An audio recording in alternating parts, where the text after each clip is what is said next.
4 رکعت سنت موقدہ جو ہے ظہر کی یا جمعہ کے بعد 2 پڑھیں یا 4 2 پڑھو تو جائز ہے، 4 پڑھو تو جائز ہے، تو کوئی ایسا مسئلہ نہیں ہے۔ احناف کے نزدیک افضل یہی ہے کہ 4 ملا کے پڑھیں۔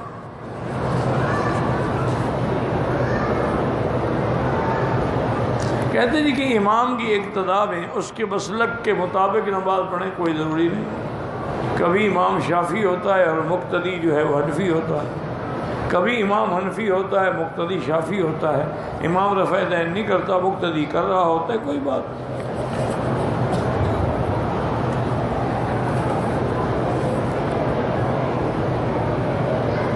سرکار دو جہاں کے لیے عمرہ کریں، قربانی کریں، حج کریں، پرندوں کی خرید و فروخت کرنا جائز ہے؟ ہاں جائز ہے۔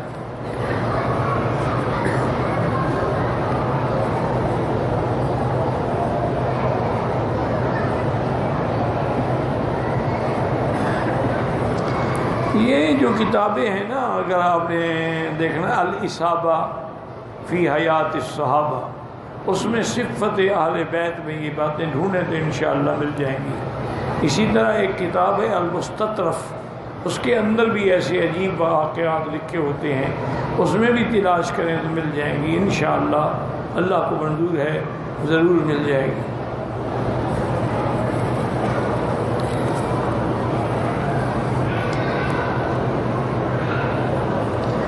میرے بھائی حدیث مبارک میں جو ہے وہ تو ہے نماز کے لیے، حتیٰ کہ بعض علماء کہتے ہیں کہ ایک نماز کا 1 لاکھ وہ بھی فرض میں ملے گا، نفل سنت میں نہیں ملے گا۔ حضور نے فرض نماز کا فرمایا ہے، لیکن راجح قول یہی ہے کہ ہر نماز میں ملے گا اور ہر عمل پہ 1 کا لاکھ ملے گا۔ ایک عبادت کا ذکر ہو جاتا ہے، باقی اسی پر محمول کر دی جاتی ہے۔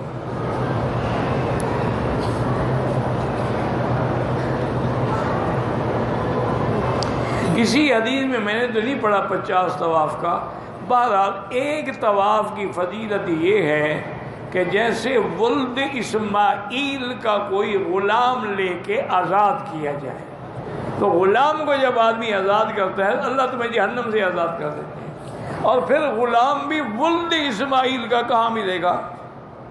اتنا بڑا ثواب ہے ایک طواف میں۔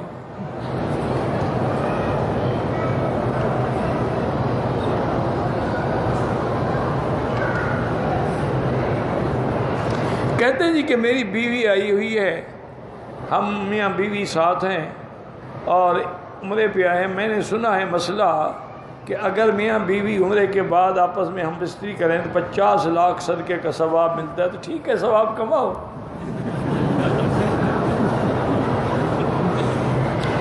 بیوی مانتی نہیں ہوگی نا، اس نے حدیث گھڑ لی۔ یہ حضرت ہم نے آپ سے سنا ہے، نماز میں تو ملے 1 لاکھ، میاں بیوی ملنے پہ ملے 50 لاکھ۔ اللہ نے عقل بھی دیا ہے یا بھوسا بھرا ہوا ہے؟ ویسے بیوی نہیں مانتی تو اس کو کوئی ہدیہ شدیہ لے کے دے تو مان جائے گی، حدیثیں تو جھوٹی نہ بناؤ۔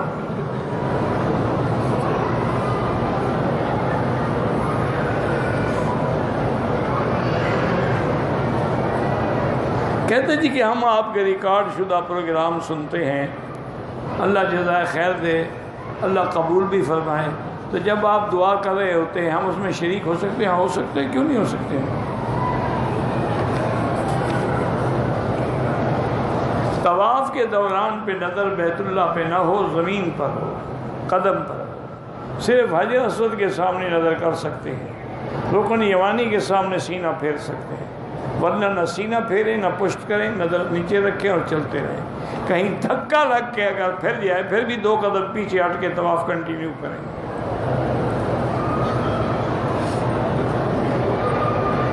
اسی طرح روضہ رسول اللہ پر جب جائیں تو روضے کو دیکھ کے درود پڑھیں، یعنی نہیں نظر نیچے رکھیں۔ ادب بھی تو کوئی چیز ہے نا۔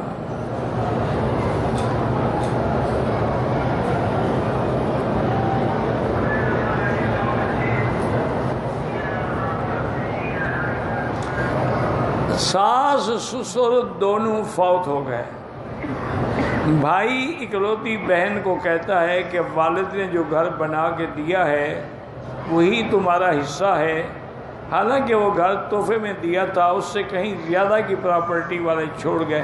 میرے بھائی ساری جائیداد میں حصہ ہے، اس مکان میں بھی حصہ ہے، باقی جائیداد میں بھی حصہ ہے، اور مکان میں بھائیوں کا بھی حصہ ہے، وہ صرف تمہارے لیے تحفہ نہیں ہے۔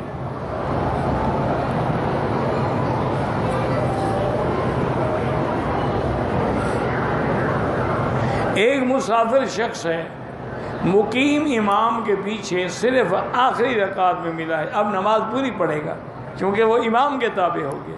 تو یہی تو ہم روتے ہیں کہ بابا امام کے بغیر گزارا نہیں۔ اب دیکھو نا، حالانکہ امام مقیم ہے، وہ تو مسافر ہے نا بیچارہ، یہ نہیں ہے کہ 2 رکعت میں سلام پڑھ، نہیں، اب چاہے 1 رکعت میں ملے، اب نماز پوری پڑھے گا۔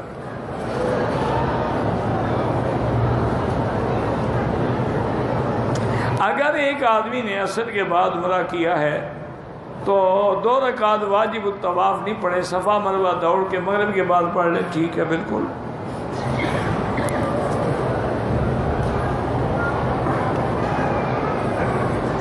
ایک شخص جس پہ دم ہے، اگر وہ دم دے تو اس کی بیوی بھائی کھا سکتے ہیں؟ نہیں کھا سکتے۔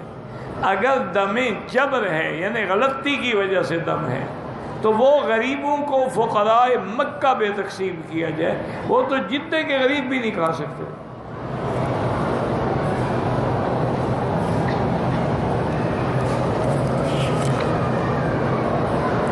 زمزم کے پانی سے چائے بنا سکتے ہیں، بنا سکتے ہیں، کیوں نہیں بنا سکتے؟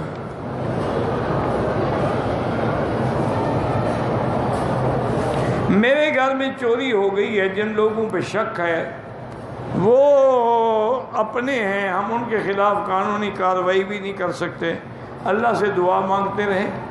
اور علماء نے لکھا ہے کہ سورۃ زلزال جو ہے، اذا زلزلت الارض زلزالها واخرجت الارض اثقالها، یہاں تک پڑھتے رہو، اللہ کرے گا انشاءاللہ چوری ظاہر ہو جائے گی۔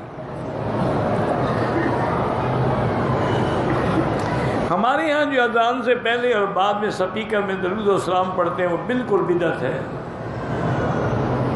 اقامت کے اندر ایک ایک لفظ کہنا بھی جائز ہے، 2 دفعہ کہنا بھی جائز ہے، دونوں حدیث میں موجود ہیں۔ مولانا اعظم طارق صاحب سے ملاقات ہوئی تھی، بالکل جب بھی مکے میں آتے ہمیشہ ملتے تھے، دوست تھے، بھائی تھے، اور کئی جلسوں میں بھی ہم اکٹھے رہے۔ امام مہدی کا نزول کب ہوگا یہ تو کسی کو پتہ نہیں، لیکن ہوگا ضرور۔ حضور نے فرمایا کہ ما بین الرکنین، حجر اسود اور رکن یمانی کے درمیان میں وہ ظاہر ہوں گے۔ فرمایا ان کا نام بھی محمد ہوگا، باپ کا نام بھی عبداللہ ہوگا، ماں کا نام بھی آمنہ ہوگا، اور میرے نسب سے ہوگا۔